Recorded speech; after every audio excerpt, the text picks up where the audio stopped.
DSC preparation కి మిగిలిన తక్కువ సమయాన్ని డిఎస్సి 2024 యాప్ లేదా డిఎస్సి 2024.com తో జాబ్ ని సాధించండి. గారిని మాట్లాడవలసిందిగా రిక్వెస్ట్ చేస్తున్నాం.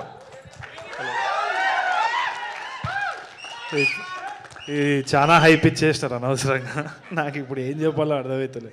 నేను కూడా లిస్ట్ పెట్టుకొని థ్యాంక్ యూ చెప్పేవారు ప్యాంట్ వరకు ఉంటుంది లిస్ట్, బయట వాళ్ళు తీసి చెప్తూ ఉంటుంది. కానీ ఇవాళ ఇవాళ it was a very memorable day. అనుకోకుండా తెలంగాణ ఫార్మేషన్ డే ఇవాళ. అండ్ నాకెందుకో ఫ్లాష్ బ్యాక్ వచ్చింది. ఇవాళ మధ్యాహ్నమే నాకు had the honour of felicitation governor Raj Bhavan. తెలంగాణలో చాలామంది ఎవరెవరైతే కాంట్రిబ్యూట్ చేసినారో అని నా పేరు చెప్పి రావడం ఇవాళ ఫెలిసిటేషన్ అయింది.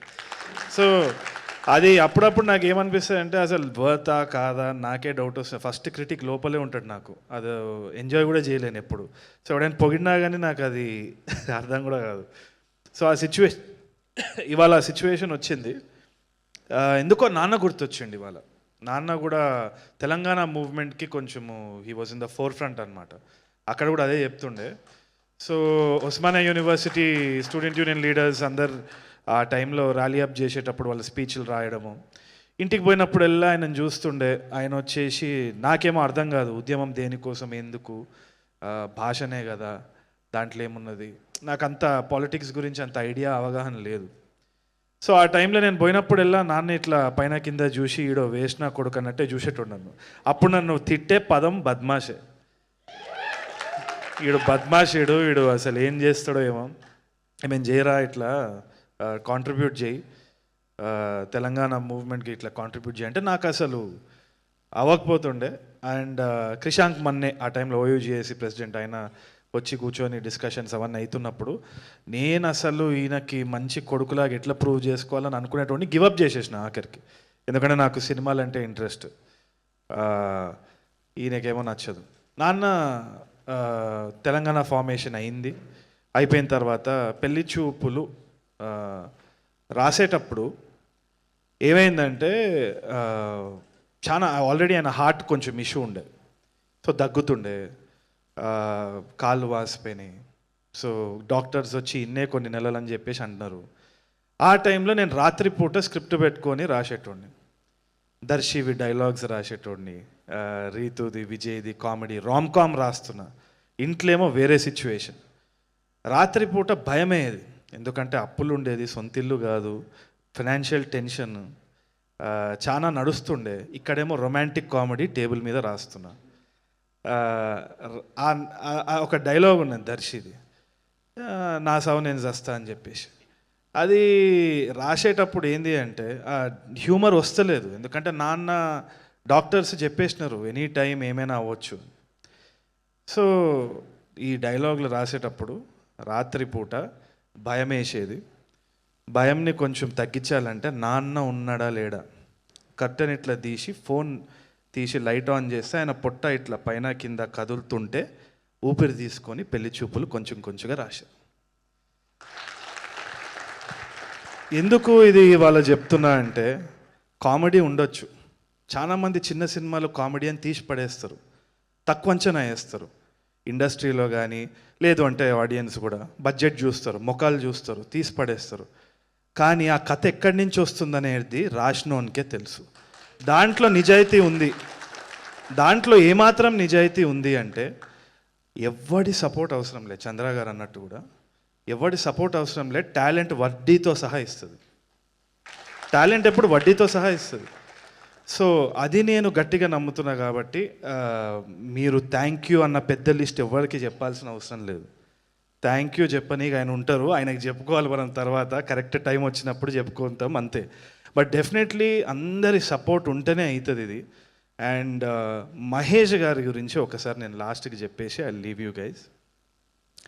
అనుకోకుండా క్యాబ్ బుక్ చేసిన, క్యాబ్లో కూర్చున్న రామానాయుడు స్టూడియోకి వెళ్ళేది, మళ్ళీ వచ్చేసినారు. ఇప్పుడు ఏంది మర్యాద ఇది మళ్ళీ వెనకాల బద్మాషే వాళ్ళు.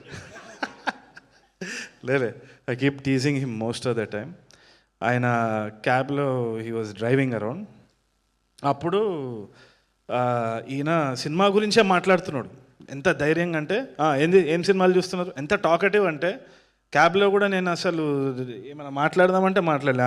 ఈయననే టాపిక్, ఏం సినిమాలు చూసినారు ఏంది అంటే, నేను అడిగినా మీకేం నచ్చింది అంటే, పెళ్లి చూపులని ఒక సినిమా వచ్చింది చూసినారా అని నేను నన్ను అడుగుతుండు. ఏమున్నది ఆ సినిమాలో, మేకప్ లేదు, సాంగ్ లేదు, ఫైట్ లేదు, ఎందుకు చూస్తారు అంటే, ఇట్లా నడుపుకుంటూ వెనకాల తిరిగి నీ ఏజ్ ఎంత, నువ్వు ఇట్లాంటి సినిమాలు చూడకుండా ఏం మాట్లాడుతున్నాను అని నన్ను తిడుతున్నాడు. ఫుల్ చాలా తిట్టిండు, పెద్ద వాదన అయింది. అయితే ఇది చూడాలి, ఇట్లాంటి సినిమాలు చూడాలి, నువ్వేంది అట్లా సపోర్ట్ చేస్తావు, అది ఇది అని పెద్ద వాదన. మెల్లగా రామానాయుడు స్టూడియో గేట్ ఓపెన్ అయింది. మళ్ళీ మా ఆఫీస్ దగ్గర పోయినారు. ఎవరు మీరు అంటున్నారు. నువ్వు అన్నావు కదా పెళ్లి చూపుల సినిమా అని, ఆ పాడు సినిమా తీసింది నేనే. అలా అంటే సార్ నేను యాక్టర్ అదే అంటే, ఆడిషన్ ఉన్నదిరా అని ఆడిషన్కి వచ్చిండు. వాస్తవానికి ఆడిషన్ చేసినప్పుడు కూడా ఇదో పరిచయం అయిందని కూడా గుర్తులేదు. అంత అద్భుతంగా ఆయన పర్ఫామ్ చేసినాడు కాబట్టే ఆయనకు ఆ రోల్ వచ్చింది. అంతగా తప్పితే ఎవరో నేనేదో హెల్ప్ చేసిన ఇదేం కాదు, అది మీ సత్తా మీద మీకు వచ్చింది. ఎప్పుడు అది నమ్మకం పెట్టుకోవాలి. మహేష్ గారిని మానిటర్లో చూసేటప్పుడు ప్రతిసారి అసలు ఆ చిన్న చిన్న రియాక్షన్స్, అందరు అన్నట్టు చిన్న చిన్న రియాక్షన్స్, ఆ కంటిన్యూటీ కూడా, అవన్నీ కూడా ఎంత న్యూయాన్స్డ్గా చేస్తుండంటే ప్రతి సినిమాకి పెరుగుతూ వస్తున్నారు. సో తప్పకుండా మీరు హీరో అయినా విలన్ అయినా ఏ పాత్ర అయినా కానీ జీవితాంతం అసలు సినిమాకి ఒక సర్వీస్లా చేస్తూ ఉండాలనేసి నేను మనస్ఫూర్తిగా కోరుకుంటున్నా. అండ్ అంత తప్పితే ఏం లే. And I think Badmashulu definitely hit అవుతుంది. 6th June ఎవ్రీబడి చూడండి. చూసిన తర్వాత మంచిగా ఉందంటే thank you Mahesh, thank you so much అని హ్యాష్ట్యాగ్ పెట్టండి. దాని అన్నిటికీ మీరు కూడా రిప్లై ఇవ్వాలి, థ్యాంక్ యూ అండి, థ్యాంక్ యూ సో మచ్ అని. ప్రతి ట్వీట్కి మీరు రిప్లై ఇవ్వాలి, ఓకేనా? ఇదే అండి మీడియా, గుర్తుపెట్టుకోండి. మీడియా ముందు ప్రామిస్ చేసిండు, మీరు సినిమా చూసి టికెట్ కొని మీరు రివ్యూ రాస్తే ప్రతి ఒక్కరికి పేరు పేరున థ్యాంక్ యూ సో మచ్ అని అంటారు. Thank you so much. Thank you so much Tarun Bhaskar గారు, thank you so much. And thank you Mallik Ram గారికి. బద్మాష్లే ఇదంతా నేను 500 జీపే చేసినందుకు. Thank you so much. Thank you for gracing.